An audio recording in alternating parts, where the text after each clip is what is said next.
اعوذ باللہ من الشیطان الرجیم، بسم اللہ الرحمن الرحیم۔ عزیز طلبہ و طالبات، السلام علیکم ورحمۃ اللہ وبرکاتہ۔ امید ہے آپ سب لوگ خیریت سے ہوں گے اور ان احتیاطی تدابیر کو ملحوظ خاطر رکھ رہے ہوں گے کہ جن کا کہا جا رہا ہے گھر سے باہر نکلیے تو اس ماسک کا اہتمام کیجیے، اس کو پہنیے، اور اسی طریقے سے اجتماع سے یا اجتماعیت سے یعنی سوشل جو اکٹھ ہے اس سے بچیے، اور کم سے کم انٹریکشن جو ہے، اور اگر انٹریکشن ہو بھی دوسرے لوگوں کے ساتھ تو فاصلہ رکھیے تاکہ آپ لوگ اس وبا سے محفوظ رہ سکیں۔ اسلام میں تحقیق کے اصول و مبادی یا اسلامی اصول تحقیق کے بارے میں ہم پڑھ رہے ہیں۔ اس سے پہلے ہم نے مصادر کے بارے میں پڑھا، ان کی اہمیت، ان کی تعیین کے حوالے سے جانا، اور اس کے بعد ہم نے کہا کہ ہم مراجع کے بارے میں پڑھیں گے۔ تو مراجع کی یعنی ثانوی مصادر تحقیق، ان کی تعیین اور ان کی اہمیت، اس کے بارے میں آج ہم جانیں گے۔ لیکن اس سے پہلے ہم تھوڑا سا مصادر کے بارے میں چند چیزیں اور جو میں چاہتا ہوں کہ آپ لوگ ذہن نشین کریں۔ ان میں سے ایک بنیادی بات یہ ہے کہ مصادر تک رسائی حاصل کرنا اور مصادر تک پہنچنا کسی بھی علم یا فن کے حوالے سے یہ محقق کے لیے انتہائی ناگزیر ہے اور لازمی ہے۔ مصادر کی دستیابی یا مصادر تک رسائی کے باوجود، رسائی ہونے کے باوجود بھی اگر محقق جو ہے وہ وہاں تک رسائی حاصل نہیں کرتا اور ثانوی مصادر سے مواد جو ہے وہ نقل کرتا ہے یا ثانوی مصادر سے استفادہ کرتا ہے تو اس کی تحقیق کو بہرحال ایک اچھی کاوش شمار نہیں کیا جا سکتا۔ تو مصادر کسی بھی فن یا علم کے ان کے حوالے سے جاننا یہ بڑا ضروری ہے، اور میں نے نشاندہی کی تھی کہ اگر آپ شیخ حجاج الخطیب کی کتاب کو دیکھیں یا ڈاکٹر خالق داد یا اور جو لوگ کہ جنہوں نے مصادر مختلف علوم یا فنون کے مصادر کی طرف رہنمائی کی ہے تو وہاں سے آپ کو بہت ساری چیزیں ملیں گی اور آپ مختلف فنون یا علوم کے مصادر تک رسائی حاصل کریں گے۔ اسی طریقے سے کچھ اور کتابیں ہیں جیسے الفہرست کے نام سے ابن الندیم کی کتاب ہے، جنہیں ہم ابن ندیم کے نام سے جانتے ہیں۔ گو کہ محققین یا علماء یہ کہتے ہیں کہ ان کے بارے میں جو تفصیلات ہیں وہ زیادہ تر بس استنادی حیثیت سے بڑی کمزور ہیں کہ وہ کہاں پہ تھے اور کیسے رہے، لیکن انہوں نے جو کام کیا، ان کا جو کنٹریبیوشن ہے وہ بڑا غیر معمولی ہے کہ انہوں نے الفہرست کی صورت میں ہمارے لیے مختلف علوم اور فنون کی بنیادی کتب یا ان حوالوں کا تذکرہ کیا ہے کہ جہاں پر ہمیں وہ بنیادی مواد جو ہے وہ مل سکتا ہے۔ تو ادارہ ثقافت اسلامیہ نے الفہرست کا اردو ترجمہ بھی چھاپا ہے، آپ لوگ اس تک رسائی حاصل کیجئے اور اس کو ایک نظر لازمی دیکھیے۔ اسی طریقے سے حاجی خلیفہ کی کشف الظنون عن اسامی الکتب والفنون، حاجی خلیفہ نے جو اپنے دور میں مختلف مصادر جو ہے یا مختلف علوم کی کتب کی رہنمائی کی ہے، ان کی نشاندہی کی، ان کی طرف رہنمائی کی اور ان کی نشاندہی کی ہے کہ جو محقق کے لیے ضروری ہیں کسی بھی فن یا علم کے حوالے سے۔ اسی طریقے سے جو ہم دیکھتے ہیں کہ پرانے دور میں ایک ٹرینڈ تھا کہ پرانے دور میں جو اصحاب کتب لکھتے تھے تو ہر دور کے اپنے اسالیب ہیں، اپنے مناہج ہیں، تو وہ اس طریقے سے حوالہ نہیں دیتے تھے جس طریقے سے آج ہم تحقیق کے اندر ہر چیز کو بہاوالہ ذکر کرتے ہیں، بہاوالہ نقل کرتے ہیں، اور اب رائٹنگز کے اندر بھی، تحریروں کے اندر بھی یہ ٹرینڈ جو ہے وہ غالب آ گیا ہے۔ حالانکہ کچھ عرصہ پہلے تک بھی یہ چیز نہیں تھی، لیکن اب علماء کی چیزوں کے اندر بھی، ماہرین اور مختلف محققین کی رائٹنگز کے اندر بھی یہ چیز ہمیں دیکھنے میں ملتی ہے کہ وہ باقاعدہ ریفرنسز جو ہے وہ فٹ نوٹ کی صورت میں یا اینڈ نوٹ کی صورت میں ذکر کرتے ہیں۔ تو پرانے دور کی کتب کے اندر یا ان مصادر کے اندر ہمیں وہ ٹرینڈ نظر نہیں آتا، اور وہ بعض اوقات صرف رائٹر کے یا ان کے نام کی طرف، یا مثلا حنفیہ کا کوئی مذہب نقل کر رہا ہے تو وہ یہ لکھتا ہے کہ حنفیہ کا مذہب یہ ہے۔ اب حنفیہ کا مذہب یہ کہاں پر مینشن کیا گیا ہے، کس جگہ پر ذکر ہے، تو وہ ذکر نہیں کرتے تھے۔ اسی طریقے سے بعض اوقات صرف کتاب کا نام لکھ دیتے تھے کہ جیسے کہ قضاء فی المختصر اور قضاء فی المستصفیٰ، تو جیسا کہ اس میں ہے اور جیسا کہ اس کتاب کے اندر ذکر کیا گیا ہے مستصفیٰ میں، تو اسی طریقے سے یہ ایک اس دور کا ٹرینڈ یا اسلوب تھا جو ہمیں وہاں پر مصادر کے اندر دکھائی دیتا ہے۔ تو بہرحال مصادر تک رسائی حاصل کرنے کے لیے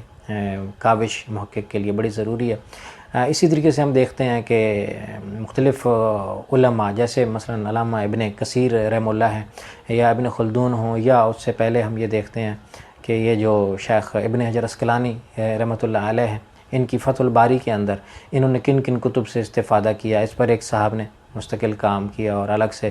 ایک پوری کتاب مرتب کر دی کہ کن کن کتابوں سے یا کن کن جگہوں سے ابن حجر عسقلانی نے استفادہ کیا۔ اسی طریقے سے 2 جلدوں میں شیخ حسن نے ابن کثیر رحمہ اللہ کے ماخذ و مصادر کو اکٹھا کرنے یا جمع کرنے کی کوشش کی ہے، جو بہرحال ایک بڑا محنت طلب کام تھا اور ایک اچھی کاوش ہے۔ اسی طریقے سے علامہ عینی کے کام یا دیگر ماہرین یا دیگر علوم کے ماہرین کے کاموں پر بھی اس طرح کی تحقیقات جو ہے وہ سامنے آ رہی ہے۔ تو مصادر تک رسائی حاصل کرنے کے لیے میں نے پہلے بھی اشارہ کیا تھا کہ ان مصادر کی زبان کا جاننا اور اس میں انٹرسٹ رکھنا تاکہ آپ لوگ اس کو بہتر طریقے سے سمجھ سکیں، یہ بھی بڑا ضروری ہے۔ مراجع ہم عام طور پر جو ہے وہ ثانوی مصادر کے لیے اصطلاح استعمال کرتے ہیں۔ بعض اوقات مصادر و مراجع مترادفات کے طور پر بھی استعمال ہو رہے ہوتے ہیں، لیکن جب ہم اس کو الگ سے منشن کرتے ہیں، الگ سے ذکر کرتے ہیں، تو ہم یہ کہیں گے کہ مراجع سے مراد وہ ثانوی مصادر ہیں جو در حقیقت مصادر کی بنیاد پر وجود پاتے ہیں۔ جیسے میں نے ذکر کیا تھا کہ تفسیر کے اندر تفسیر ابن جریر جو ہے وہ بنیادی مصدر کی حیثیت رکھتی ہے، تفسیر ابن کثیر بنیادی مصدر کی حیثیت رکھتی ہے، لیکن بعد کی وہ تفاسیر جو آج ہمارے پاس موجود ہیں کہ جو ان مصادر کی بنیاد پر یا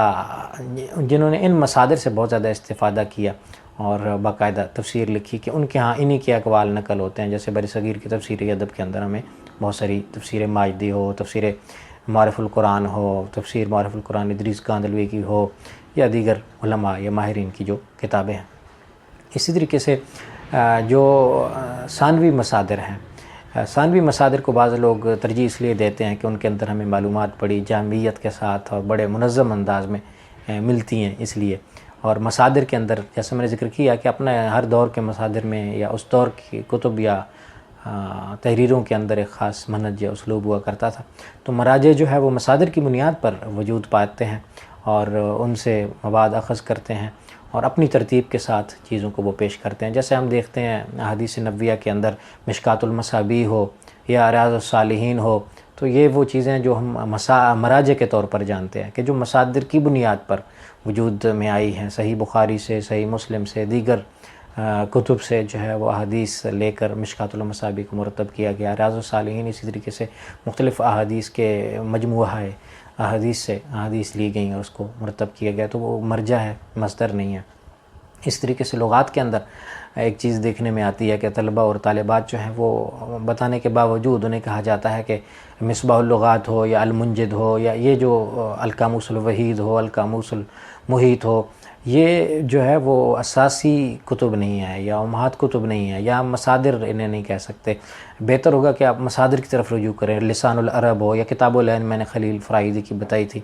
یا اسی طریقے سے جو ہے وہ تاج العروس ہو مرتضیٰ زبیدی کی، تو ان کتابوں سے آپ کو، ان لغات سے آپ کو جو ہے وہ نقل کرنا چاہیے اور ذکر کرنا چاہیے۔ المنجد، مصباح اللغات، نسیم اللغات، فیروز اللغات، نور اللغات، یہ جو ہے نا وہ ثانوی مصادر تحقیق ہیں، ہم انہیں اساسی مصادر نہیں کہہ سکتے۔ اسی طریقے سے کتب رسائل سے، جرائد سے چیزیں نقل کی جاتی ہیں، تو یہ بھی ثانوی مصادر کے اندر شمار ہوتے ہیں۔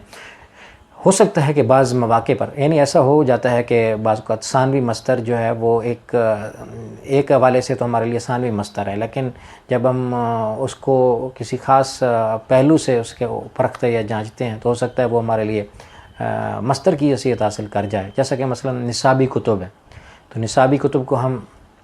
جو ہے وہ ثانوی مصدر کے طور پر لیتے ہیں، لیکن اگر کوئی صاحب تحقیق کرنا چاہتے ہیں کہ نصاب تعلیم پر جو ہے وہ کام کرنا چاہتے ہیں، تو اب ان کے لیے یہی ثانوی مصادر جو ہے وہ ثانوی مصادر جو ہیں یا مراجع جو ہم جنہیں کہہ سکتے ہیں، تو یہ مصدر کی حیثیت حاصل کر جائیں گے۔ تو یہ جو ہے نا چیز بھی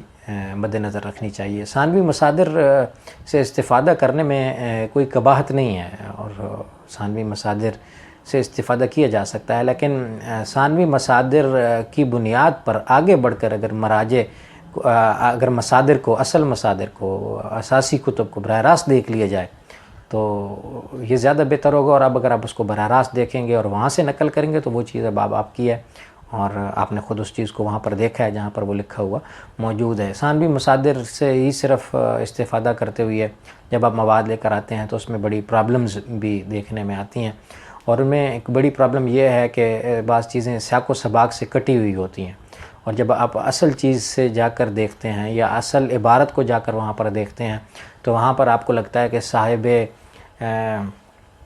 تصنیف نے، یعنی جو ثانوی مصدر آپ نے استعمال کیا ہے،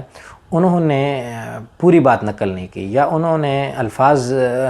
کا جو ترجمہ یا معنی وہاں سے انہوں نے اخذ کیے وہ نہیں ہے کہ جو مصدر کے اندر موجود ہیں، جو آپ نے سمجھے ہیں۔ تو ثانوی مصادر بعض اوقات ادھوری معلومات دیتے ہیں۔ ثانوی مصادر جو ہے وہ حقائق سے اس طرح پردہ نہیں اٹھا رہے ہوتے جس طرح کہ ایک محقق کے لیے ضروری ہے کہ وہ کسی چیز کی حقیقت تک پہنچے۔ اسی طریقے سے بعض اوقات ایسا ہوتا ہے کہ ثانوی مصادر جو ہے یا ثانوی ماخذ جو ہے وہ ایک آدھ چیز یا دو تین چیزیں، مثلا کسی کی پیدائش کے حوالے سے مختلف اقوال ہیں تو وہ ایک آدھ قول نقل کر دیں گے، لیکن محقق کے لیے ضروری ہے کہ وہ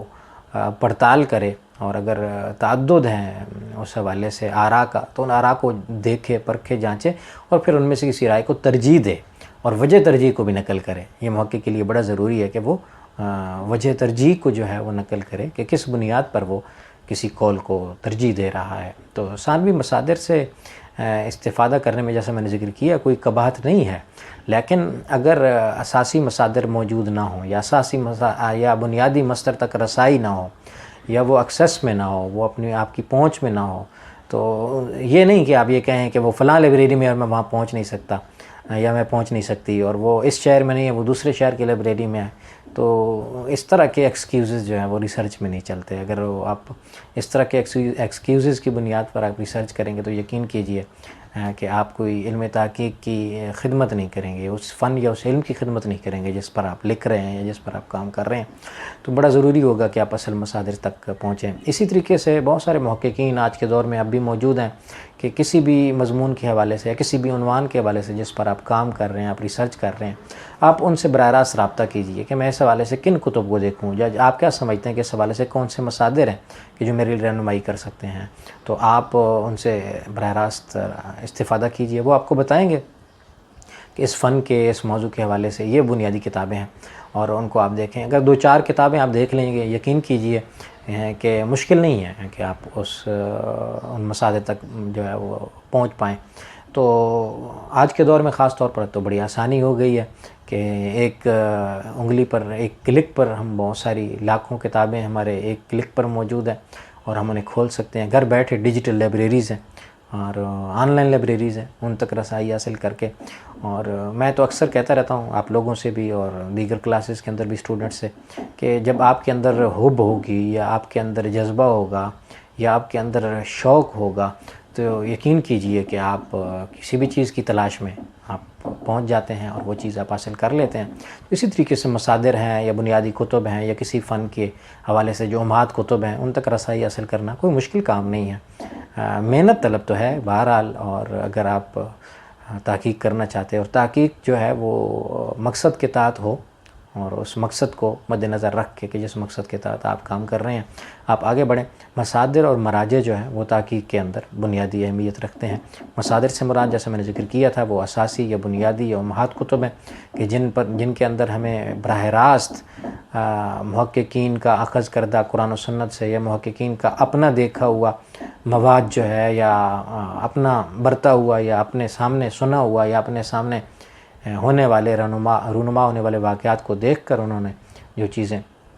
مرتب یا محفوظ کی ہیں۔ اور ثانوی مصادر یا ثانوی یا مراجع یعنی جن کی طرف رجوع کیا جاتا ہے، وہ کتب کے جو مصادر کی بنیاد پر وجود میں آتی ہیں، تو آپ ان تک بھی رسائی حاصل کیجئے۔ اور اسی طریقے سے ان مصادر کے مراجع کی بنیاد پر، جیسے میں نے ذکر کیا کہ آپ اصل مصادر تک بھی پہنچ سکتے ہیں۔ تو تحقیق کے اندر مصادر و مراجع اور ان کی اہمیت اور ان کی تعیین اور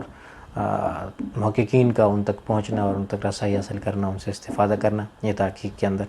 بہت بنیادی نوعیت کی چیزیں ہیں، ان کا جاننا آپ کے لیے ضروری ہے۔ میں یہ چاہوں گا کہ آپ مختلف جو اصول تحقیق کے حوالے سے کتب ہیں ان کے اندر بھی دیکھیں. اور یہ جو مصادر اور مراجع اویلیبل ہیں، دستیاب ہیں لائبریریز کے اندر، یا جن چند کتابوں کا میں نے تذکرہ کیا ہے، ان کتابوں کو بھی آپ ایک نظر کھول کر دیکھیں تو آپ کے سامنے بہت سارے گوشے واہ ہوں گے، بہت سارے در واہ ہوں گے کہ جہاں سے آپ کو پتہ چلے گا کہ مصادر و مراجع کیا ہوتے ہیں اور تحقیق کے اندر ان کی اہمیت کیا ہے. انشاءاللہ اس کے بعد ہم مزید جب آگے بڑھیں گے تو ہم یہ دیکھیں گے کہ مقالہ نگار کو جو اس کی جو تحریر ہے یا جو مقالہ اس نے مرتب کرنا ہے، اس کی جو زبان ہے وہ کیسی ہونی چاہیے، اور اس کا منہج یعنی اس کی میتھڈالوجی کیا ہونی چاہیے، اسلوب کیا ہونا چاہیے، میتھڈالوجی کیا ہونی چاہیے، اس کو انشاءاللہ دیکھیں گے. چند اور موضوعات ہیں کہ جن کا ہم احاطہ کرنے کی کوشش کریں گے، اور تب ہمارے جو کورس مکمل ہوگا. تحقیق جو ہے وہ صرف پڑھنے سے زیادہ میں یہ سمجھتا ہوں کہ برتنے سے یا پریکٹس کرنے سے یا عمل کرنے سے تعلق رکھتی ہے. یعنی یہ جو اصول ہیں ان کو اپلائی کرنے سے، ان کے اطلاق سے اور ان کے انطباق سے اس کا تعلق زیادہ ہے. تو آپ کوشش کیجئے کہ آپ لکھیے اور مصادر و مراجع کو مد نظر رکھتے ہوئے تحریریں لکھیے. اسائنمنٹس جو ہے وہ ان کے اندر بھی ان اصولوں کو برتیں، اور تاکہ آپ لوگ ان کی اہمیت کو سمجھ سکیں اور آگے بڑھ سکیں. اللہ تبارک و تعالیٰ سے دعا ہے کہ اللہ تبارک و تعالیٰ ہمیں علم سیکھنے اور اس پر عمل کرنے اور اس کو آگے شیئر کرنے کی توفیق عطا فرمائے.